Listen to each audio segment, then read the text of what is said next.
Hi everyone, my name's Sam Vanderpump, and as many of you may know, I'm going to be needing a liver transplant. Well, thank you for having me. Thank you for having the chat with me.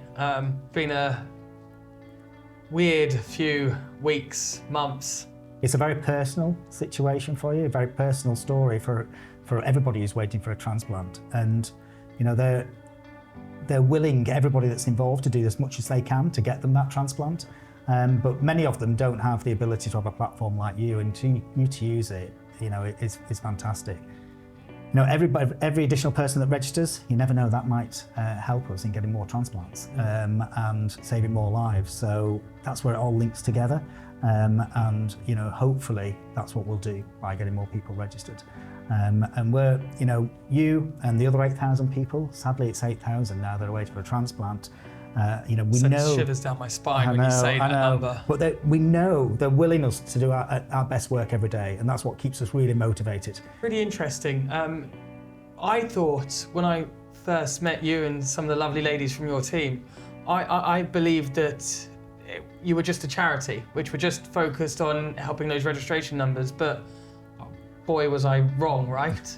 You do so much more than just helping that NHS Organ Donation Register increase. You do far more. You've been telling me a little bit earlier. Yeah, absolutely. So NHS Blood and Transplant is almost the NHS organisation nobody's ever heard of, but it's you know, it's large and it's really important to the NHS.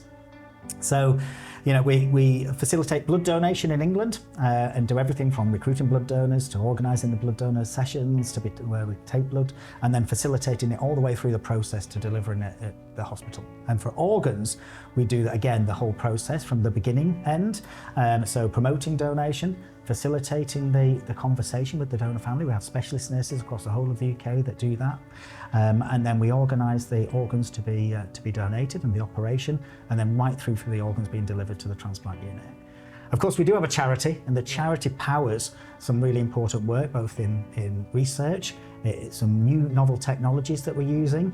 It also allows us to do some maybe community education programs and clinical education. There's lots of opportunities there too that the NHS can't quite support. But collectively, yeah, that's NHS Blood and Transplant. I find it very interesting listening to everything, because you don't realise all the work that goes on behind the scenes to, you know, help someone like me in my position. And so I'm eternally thankful to you and your team for helping people like myself, and whatever I can do to help you guys, enable you to do what you do is my pleasure and my duty, like I say. So I'm here at your disposal as well. I think that you know, what we need is people to understand that organ donation transplantation is a human act. It brings out the very best of humanity, but they want to leave a legacy and support and save lives afterwards. And it's an amazing area of healthcare to be in to facilitate this. And talking about humanity, you know, people sharing their experiences. I couldn't believe how many people had got in touch, you know, talking about their experiences with transplants themselves or family members going through transplants. And I found that very encouraging, hearing their stories, and it made me realise again why I needed to do what I was doing, because how their stories helped me allows me to tell my story to help others. So I felt that was a really big thing. And the other side of humanity, which was, you know, the authenticity of these messages. I haven't had a chance to reply to any because there've just been so many, but the sending the messages alone of people talking about wanting to be a live donor, which I think is a testament to humanity. People I've never met before have seen my story online, felt so touched by it, and such empathic people that they thought they wanted to send a message to potentially be a live donor. I found, you know, at times you search for the best in humanity, and then sometimes it just knocks on your front door like that, and that meant quite a lot to me. You obviously mentioned what that kind of donation is like. What's the name of the donation? Yeah, altruistic donation. Yeah. So people that want to donate for the good of donation, to help an individual. It might not be you know, a family member or a friend. It can be to you know, anybody that's on the waiting list. And you know, a small but significant number of people do that, and it really helps the people that are waiting on that transplant list. Particularly, it's normally kidney. So, and in most cases, it's generally to a friend or family. But we do now have an adult scheme for liver as well. Historically, it was generally mainly sort of adult to child and parent to child for liver. But yeah, but for kidneys it's 1,000, so it's a lot. And we know that most people support donation. So 80% of the population say they support organ donation. But only 50% are registered. But only less than 50% are registered, yeah, and then we need more to register. And actually, it's rare but very precious to be a donor. Only 1% of people die in a way that you can be an organ donor. So you're much more likely to need a transplant than you are to be a donor, interestingly. Wow. That's powerful stuff. Yeah. And so that leads to the comment you'd happily accept an organ, but so why would why wouldn't you give one? Exactly. And you're more likely to need one. You're more likely to need one. Than be able to give one. Right, okay, powerful stuff. And families tell us that it brings them huge pride and comfort that their loved one wanted to be a donor and they facilitated that donation. And these people go on to save lives, I have a very good friend of mine that sadly passed away. He had a brain aneurysm, and his sister actually recently reached out to me. Now, this was the most generous, kindest man you or I would ever have met. And there was just something about him that everyone who ever met him would say the same thing, that he just had that way of being the kindest person in the room. And very sadly, the month before he passed away, he actually had a conversation with his family, and he turned around to them and he went, if I was to unfortunately, pass away, why wouldn't I donate my organs? And it was because of that conversation, when such time came, that his family decided to donate all his organs. And he saved 4 lives. And his sister reached out to me and said, thank you for sharing your story, because it made me realise how important it is to continue sharing Daniel's story, my friend, to encourage people to donate. And, what comes of such a horrible situation is, like you say, I mean, there is something good to come of such a horrible situation. And the fact that Daniel had a conversation with his family meant that they knew with certainty they were doing the right thing. So that was really, really positive. They probably wouldn't have known it anyway, because he's clearly that type of person. So they probably would have come to the decision that he wanted to be a donor, but that conversation just helped them. So there's 8,000 people waiting for an organ transplant, and of those, the vast majority are waiting for a kidney, but there are hundreds also waiting for a liver. But of those, 150 are under the age of 35. So whilst it's still rare, you're not on your own. There's 150 other people waiting for a liver transplant in your age group. Under the age of 35? Yeah. Wow, that's amazing. I didn't actually realise there was that many people. Are they genetic? Do you know? I mean, I don't know the conditions, what's caused it, but probably many are. There's a taboo around liver transplantation. Because they assume it's due to drinking. Or drugs. Or drugs, yeah. And that is very often not the case. And people have that misconception. Yeah. And any of us can be struck with an illness that might result in needing a transplant. Yeah, no, I didn't realise there was that many people. And I mean, I've spoken to, I think, a few of not the ones waiting, but I think I've heard from a lot of the people post-transplant, which is amazing. So that number is actually, the good thing about it is still quite small when you consider the amount of transplants that's actually happened as well. And that's because many young people don't discuss it. Some do, like yourself, but many don't. It's a private. They're concerned about what people might think. Yeah. It's something they don't want to share because they don't know what the reaction of other people are going to be, to it.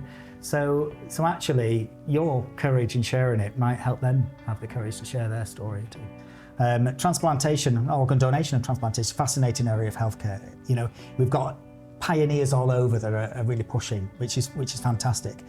One of the new things that the UK pioneered and that the surgeons in the UK pioneered was developing technology that keeps the organs more viable when they've been donated before they're transplanted. And this is normally, historically, you put them on in a box with ice that preserves them whilst we're moving them around. But in this case, you can put them on a machine that you can either pump blood through or a fluid through that preserves the organ, so that when you're taking it to the person that needs the transplant, it's in its best possible condition. Wow. And in the future, we're developing systems where you could then take it to a centre on the machine, and then perhaps we can develop technologies that we can then help to make the organ better before you even transplant it. Which is probably which is fantastic. Yeah. And we have got some funding where we're going to trial doing this, which is again pushing the boundaries in the UK. Because that's an amazing thing you just mentioned, is obviously what happens a lot of the time, and I actually know of a case of this, of someone I spoke to very, very recently, of what happens if the organ they get donated through transplantation isn't up to quality. It doesn't. They could have to have a retransplantation, right? Yeah. So it might give them an extra 2 or 3 years at times, and then they have to go back. But hopefully, with this kind of innovation and advancement that you're doing, those situations won't even have to happen, and then again reduces the list of transplants that we need to have and that waiting list again. Precisely, whoever told you was well informed. So yeah, absolutely. So if we can prevent people needing a retransplant, it's great for the individual, and that's also better because somebody else can have that other organ. And this technology will help us to do that. And as you said, the medication is also advancing as well. And so in 20 years' time, I mean, where we've come in 20 years, who knows what it's going to look like in 20 years' time, but could be significantly better than where we are now. It's an area that's really advancing, particularly around some of the technology. I think it's actually something really interesting, is you could easily be in my position and go, be a pessimist, be glass half empty, and go, why me? And I think it's at times like this, when you explain those situations to me, that I realise I have to be the glass half full kind of person, and how lucky I am to have been born in this sort of this time era, where transplants are so successful, where anti-rejection medication is so much better, and how fortunate I am with my disease that I should hopefully go on to live a normal life without being affected like if I was to be born, let's say 60 or 70 years ago. Yeah, I mean, definitely compared to our parents and grandparents' generation, where there wouldn't have been this option. It's still a relatively new form of treatment. And I think, so you're lucky for that. And, also, the NHS is really, really good at doing this and very supportive of organ donation and transplantation. The reason to put someone like myself on now, early, and this is how my doctor described it to me, right? And the reason, because I turned around to my doctor and I went, I don't need a liver transplant. And I laugh out of, awkwardness, right now. I don't need a liver transplant. I can go for a walk, a run. I can get on a bike and cycle 15 kilometers. I'm not jaundiced.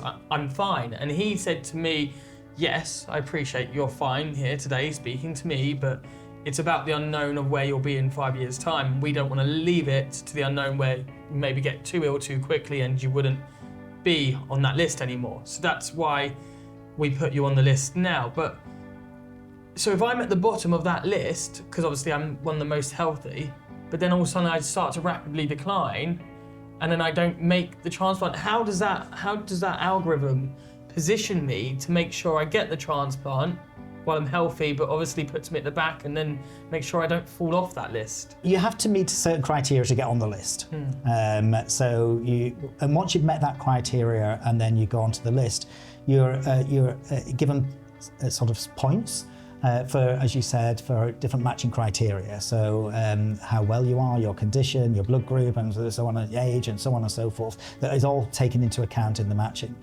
So as I say, it's a queue. You're not at the bottom, you're just on a list.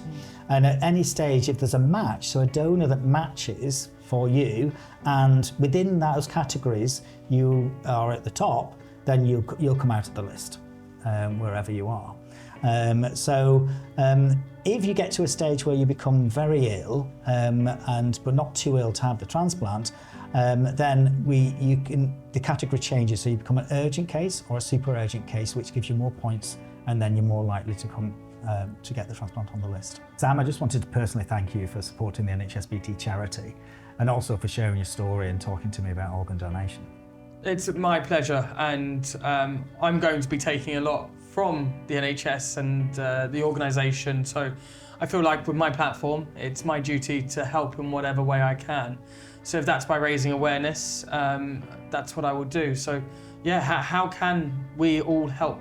What we really need is people to make the decision and confirm the decision on the Organ Donor Register. By everyone doing that, today at home, it could probably be the best thing that they do, right? Absolutely. Best thing you could do today for us is to make your decision and confirm that decision on the Organ Donor Register.